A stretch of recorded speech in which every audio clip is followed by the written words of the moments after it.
Okay, so in this chapter we are going to start creating the hair of the character. So first of all, I'm going to select these eyeglasses. I'm going to hide them for now.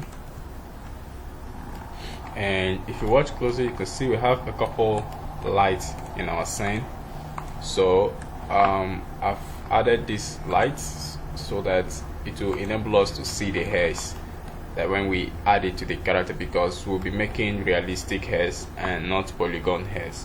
So realistic hairs would need light to actually see it clearly. So I'm just going to walk you through how to add this light, and I've also added a camera. So if you want to add a camera, like, let me show you guys. Let me move this up. So I'm just going to delete this camera for now. If you want to add a camera, what camera will allow you to do is just the fact that it would allow you to have a reference at the side that will allow you to see the character from a particular angle while working in your perspective without moving off from the position. So you have a separate camera that is fixed in a particular axis, then you'll be able to work more flexibly. So what I'm going to do is let me move this. Let's move this aside.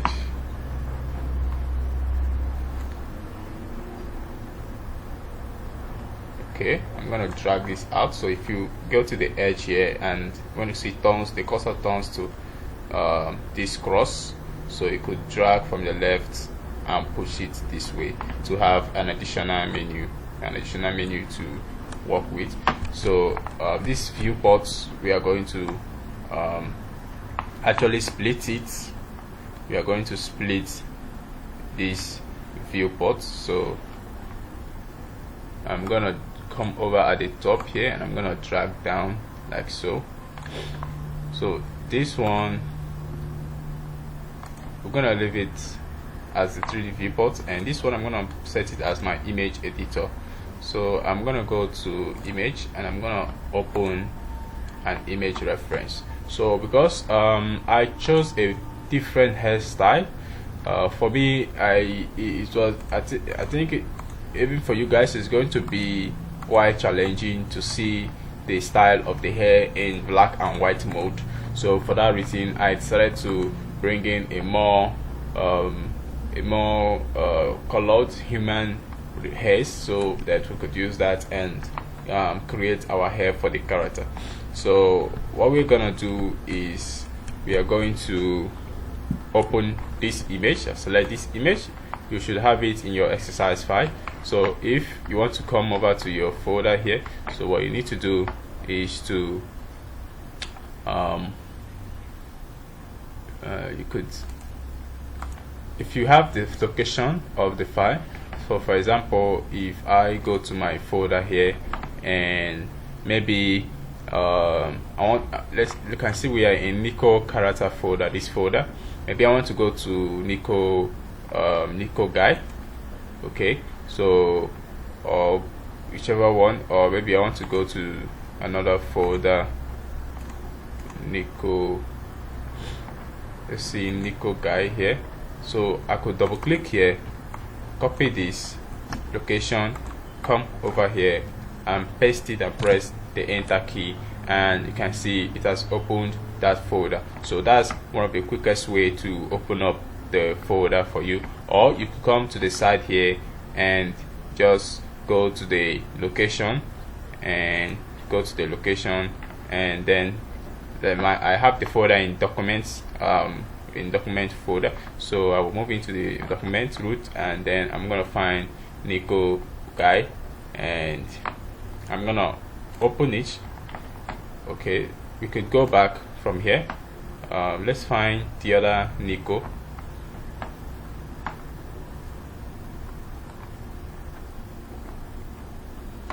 Let me check once again the location of this. Okay, this is on desktop, it is not on documents. So I'm going to go back to desktop, and I'm gonna find Nico character. I'm gonna select this folder, open the folder, and here we are. So I'm gonna pick this reference image, and I'm going to open this image. So we have this reference here. So you can scroll your middle mouse, your mouse wheel to zoom in. You can scroll out to zoom out. You can hold the left mouse button and drag, or rather, sorry, you can hold the middle mouse button, the scroll mouse, and drag while holding the scroll wheel, and you can scroll in to zoom in or zoom out. So for this area, we are going to add a camera. We're going to use camera view here. So what I'm going to do in my main 3D viewports, we are going to press Shift A, so rather, and click on camera here, and then I'm going to go to the front view by pressing the 1 key, and I'm going to grab this camera, bring it to the front of this guy. We want to be looking at this guy from the front angle, and then I am going to go to the side view, and I'm going to push it back this way. We obviously would need to rotate this camera so that it faces this angle. So I'm going to press the arrow key to rotate. I'm going to press the Z key to rotate in the Z, and I'm going to rotate it straight like this. Come over to the front view and move it towards the front of the face of the guy, and then we're going to go to the side view. I'm going to push this camera back like this. So if we come over to this view, make sure your cursor is on this viewport. If I press the 0 key, we'll be able to see this camera, this guy from this camera view right here. Okay, so even if you move your 3D viewport, it's not going to move the character, because we have a camera looking at this from this angle. So by moving this, you are not moving the camera, we are only moving the viewport, so it doesn't move it doesn't move the character around. So then it can change this camera to a different type. So if we select this camera here, make sure you select it, and if you come over to your menu here, you will see camera here. So you click on this camera here, and then you can change the type to orthographic or perspective. I'll change it to orthographic because I just want to have a front view of this guy from the viewport here. So that's it for the camera.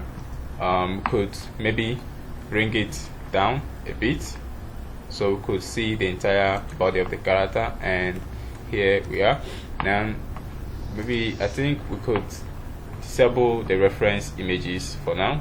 So let's go into the reference images, and I'm going to disable the front view and disable the side view, okay, for now.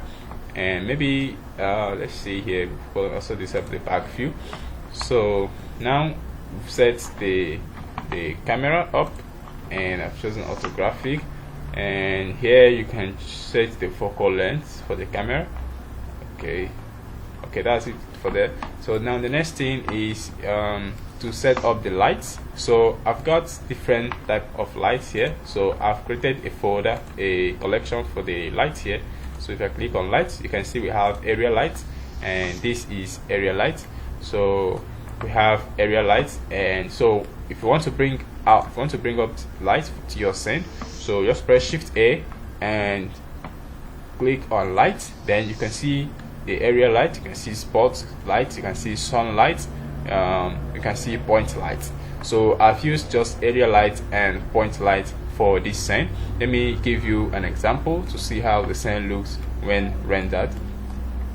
So if I press the Z key and tab into rendered mode from this viewport here, so you can see this light reflecting on the character.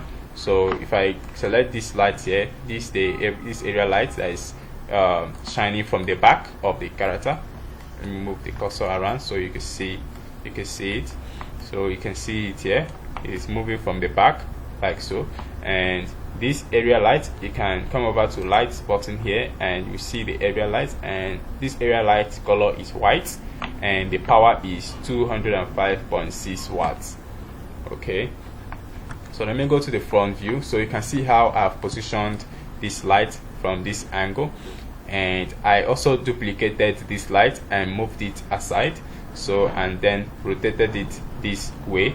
So let me move it around so you see how it's facing. Now this one is moving from the back, it's shining from the back, and this one is shining from the front. So you could on your own set the light positioning the way you want, but this is just the option I feel works best for me. So you can push that. So to position lights, it's best to use the orthographic mode. So let's say if you bring up a light like so, let me bring a new light. If I come over to light and bring up area light, so it will come at around the center of the scene. So I'll come over to the front view. Let me mimic this one here. I'm going to drag it, bring it to the front of this character, and I'm going to rotate it, pressing the arrow key, and rotate it so that it shines towards the character. And I'm going to go to the side view, and then I'm going to rotate it again so that it shines towards the character like so. Okay, so then now you can see we have created this light. So this light here has very little amount of watts in it, so the light won't really shine that bright. So you can increase the light, the vibrance of the light, so that it shines more brighter. So you can increase it, for example, to 200. If we do so, you can see we have more light in the scene. Maybe I can change the color as well, maybe to red. You can see how the light applies to the scene. You can see, let me zoom in maybe.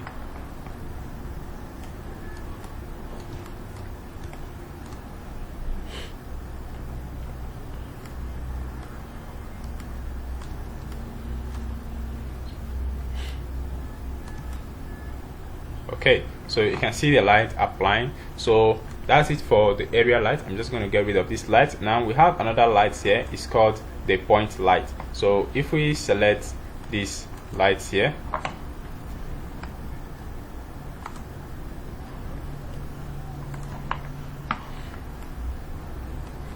so this is the point light here. Okay, so we have point light. We have one point light over here, and let's turn it off for now. You can see the point light is what was displaying the red light. Let's bring it back again, rather the blue light. So yeah, so let's say we want to bring up in this type of a light. So let's check the parameters. So in point light we have 50 watts. Of course, I can increase it to 100 watts. The blue is gonna be more intense. We can maybe push it to 200. You can see how the blue becomes more dominant as we increase it on and on and on. So I'm just gonna leave it at 50. I think that's okay for now. So that's how you set up lights in your scene. And now we are clear with setting up lights for our scene. We are ready to start creating the hair for our character. So let's jump right back in and create the hair for our character. So now I'm going to select the head of the character, and I'm going to tab into the edit mode. And now one more thing, with this topology, with this geometry, it's not too dense. It's not dense enough to create hairs. There's a lot of big quads, big rectangles, so hairs wouldn't really be realistic. It would be too spaced out and it won't look good. So what you need to do is to come over to the modifier settings here and apply your subdivision modifier to the head, and apply the mirror modifier as well, or rather move this subdivision on top of the mirror modifier. We can see something going on here. Let me push this back, go to the mirror option, drag it down. Okay, we have matched on. Okay, let's apply the mirror first, and then let's apply the subdiv. Okay, so the process is to apply the mirror modifier first and then apply the subdivision. because if you apply the subdivision while the mirror is still active, the object is not it has not become one mesh yet, so that creates this line trying to indicate a demarcation of the mesh. So apply the mirror modifier before applying the subdiv modifier. So now we are going to, now we've done that, let's select this head again and tap into the edit mode. Now you can see we have more dense geometry, which is very great and wonderful and suitable to create heads now. So now we have this topology. I think we are good to go. So now we are going to start by selecting the area where we want to apply the hairs, because we do not want to apply hairs to the whole face and it starts to look like an animal. So we don't want that. So what we need to do now is to come over here, select the face mode, and I'm gonna choose this circle selection type. Okay, so it's more easier to select hairs. So now based on a reference, so although we don't have the front, but I'm just gonna grab the entire area, mimicking the normal areas where a human grows hairs on the head. So I'm just gonna do that. So I'm gonna select these areas,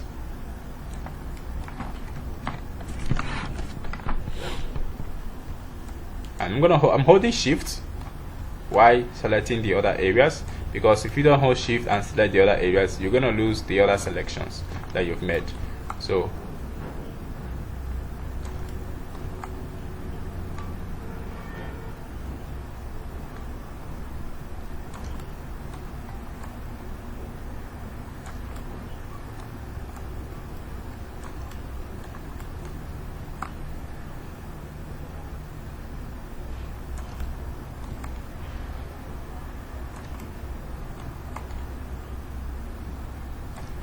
just select the areas, make sure we don't select areas we do not want. You can reduce the radius of the brush from here. Okay, and I can hold Ctrl key and click to remove the areas I don't want. I don't want the hairs on the ears, so I'm just gonna get rid of that. And over here we could equally extend the hair up onto this point here. Maybe we could get rid of these ones, so the hairs from here it starts to taper down this way, like so. We could grab this one,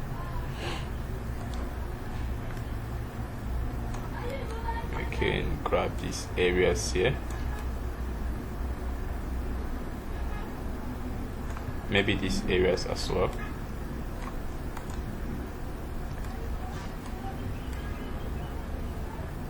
Okay, let's select this area. Now on the front, let's look this from the front. I think we want the hair somewhere around here. Yeah, and I'm gonna get rid of this area here, and I'm gonna get rid of these areas here.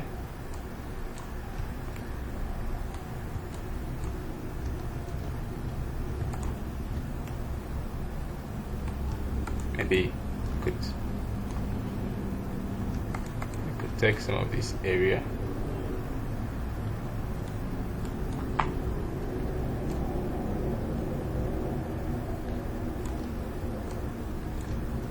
Now what you can do, because the selection this side may not be the exact for this other side, you could go to the side view and press the X-ray Alt Z, and you can see this light orange means this area is shaded on the other side, but it's not shaded on this area. So we could select this area as well to match the other area. So you can see same thing for this area here. So if I toggle off X-ray, this is where this side is stopping. For the other side, we do not have it selected for the other for the other side here. Okay, so I'm gonna go to the 3 key, press the extra key, and then I'm gonna select this as well for the other side. Okay, maybe we could get rid of this one here and do it same for this area here. Let's look from the side view, toggle X-ray. Alright, looking good. Let's make sure we have all of these areas selected. Okay, I think let's remove this. Make sure you don't have face selected around the ear area. Try to check very carefully to avoid such issues. Okay, so this will be the area where the hair is gonna grow for this character. So having selected this, now let's come over to our menu at the side here and select this object data properties. And now I'm going to add a new vertex group. So vertex group is going to allow us to groom this hair in different parts. So for example, you can see we have this area that is less hair, and this area has more hairs at the center, at the top of the hair. So you can see this punk style hair, we have more hair obviously this area, and you can see this top hair starts to come down to the head from the back, and you can see how it starts to lose hairs as it goes towards the back of the head, and that will be for the top hair group. So we're going to create a top hair group and groom it just for this style, and then we're going to create a side hair group and group it just for this side, like so. So we are going to create a new vertex group, and then I'm going to name this group whole hair.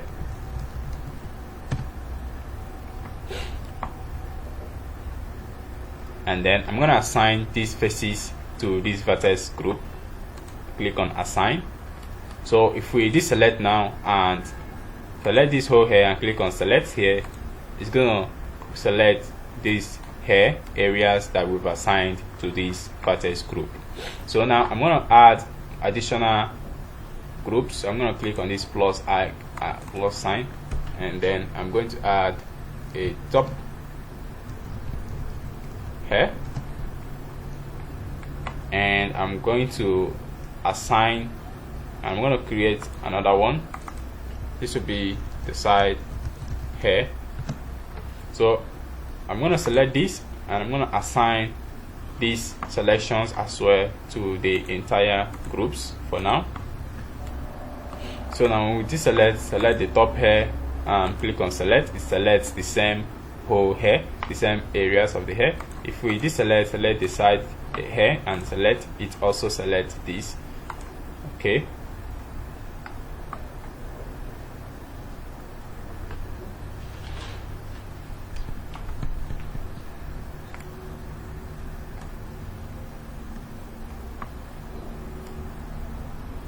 Alright, so another thing, now next thing we are going to do, I'm going to come to the side view,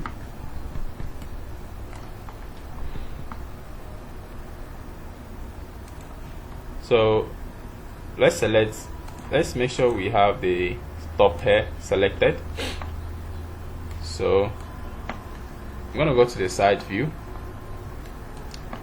and then I'm going to start removing some selections here. Hold Control, start to remove some of the hairs here.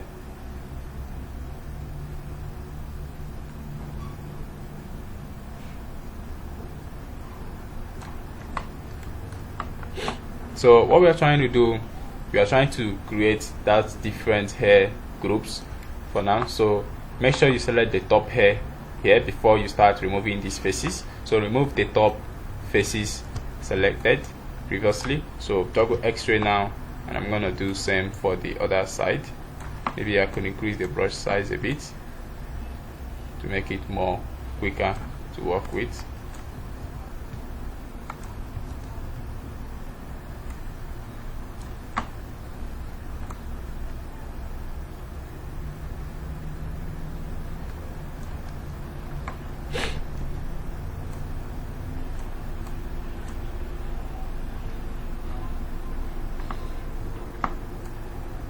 You can add areas back by holding the shift key that you want.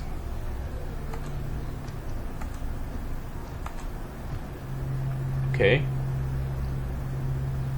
so I'm going to make sure the top hair is the one we have here, and then I am going to remove this for the top hair. So I'm going to remove these faces for the top hair. So by removing these faces, that means we have only this area available. That is why we've deselect these areas, and then so click on remove, and then I'm going to press Ctrl I to invert the selection, and then click on the side hair over here, and then I'm gonna press remove. Okay, so now let's check this. We select this, you can see the top area is the one that we have selected. Now let's check the side. Now you can see only the side area is the one selected now. So now we can see some problems here and there. So if we come closer, you can see this line stuff happening around here. So what you could do, we could add this back in by selecting, making sure that this is the side here we have here. So I'm going to add these areas. Maybe I could reduce the brush size so I don't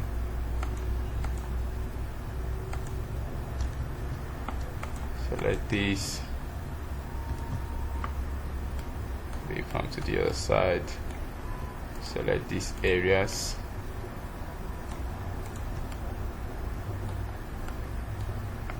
Okay, and then what I'm gonna do is I'm gonna press assign, so we can assign these new faces to this side here. So I'm gonna press assign. Now with this select, select this side here. You can see it adds these areas as well to the hair that we lost previously. So now we are done creating the groups for the hair. It's time to move on and start making some hairs.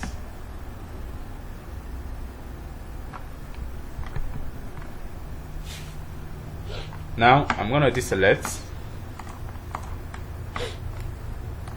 and I'm gonna go to the particle properties, and I'm gonna add new particle. Alright, and then we're gonna move these to here, and then I'm gonna rename this to hair top, because we want to start styling the top of the hair. So this is the hair group and this is the hair type, so you can call it punk style top, punk style, punk hair top.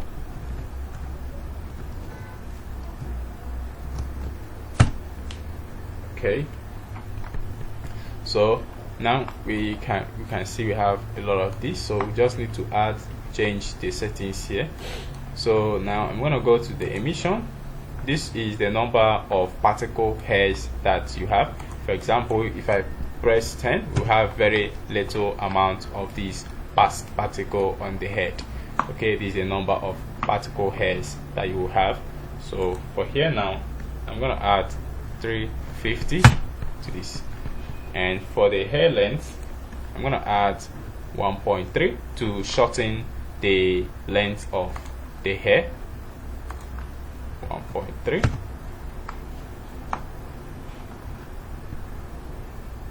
And let me check here. Then for the segments, I'm gonna add 7. See. Okay. And let's open up the render tab. Now we are gonna set this.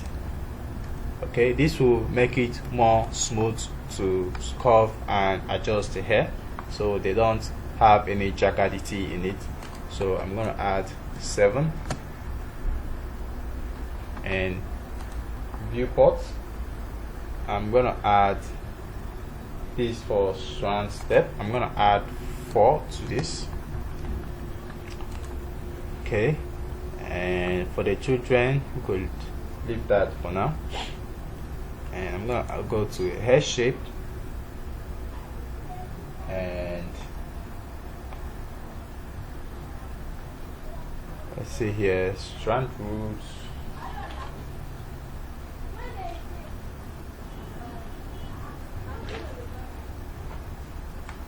We could add, this is how thick the root of the hair is going to be. So you could on your own try different numbers and see which one works for you.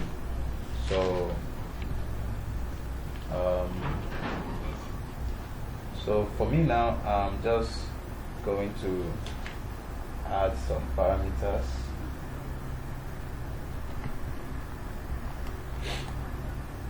So the tip is for the tip here. Let me disable this render. I think it's slowing this down. So the tip is how thick the end of the hair is going to be, and diameter scale probably be how wide the size of the hairs are going to be. So in order to make this more easier, I have prepared, so I've done this hair beforehand, and I've noted some of the settings that worked best for me while creating the hairstyle. So I'm going to grab my cheat sheet of the parameters that I used that worked and use that over here. So just give me a minute. Let me check.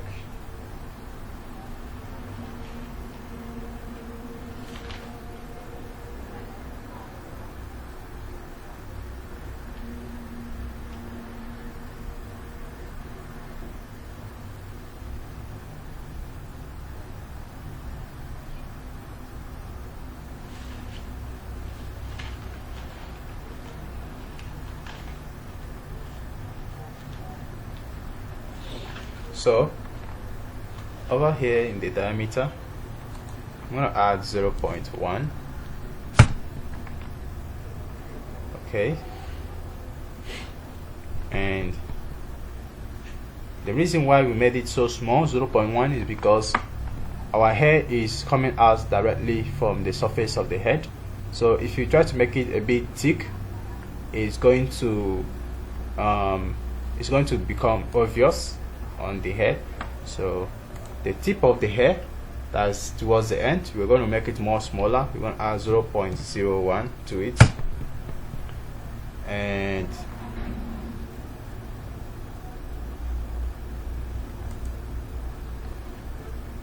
let's see, diameter scale 0.01, the tip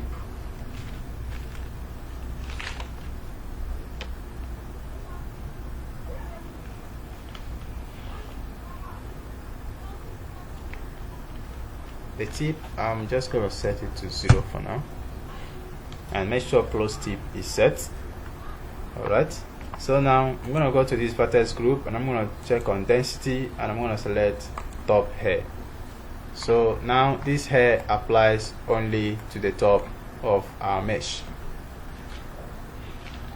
Okay.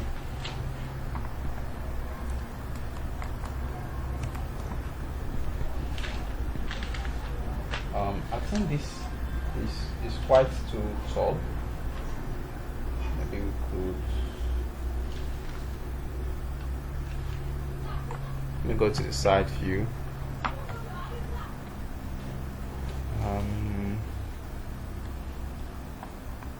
Let me check the parameters I used.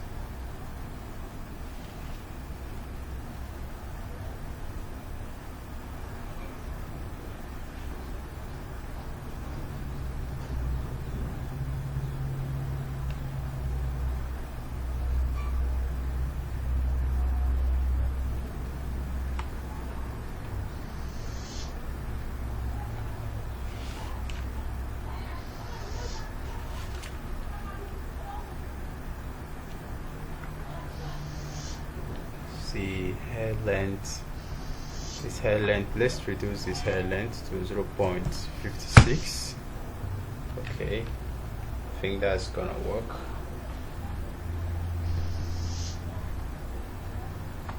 Okay, now let's move into the particle edit mode, and over here we have radius. For the radius of the brush becomes bigger, and you can grab this and push it around, which is more, it will have more effect on the particle. And strength is how powerful the brush affects the hair. Okay, and another important thing is this option here, deflect emitter.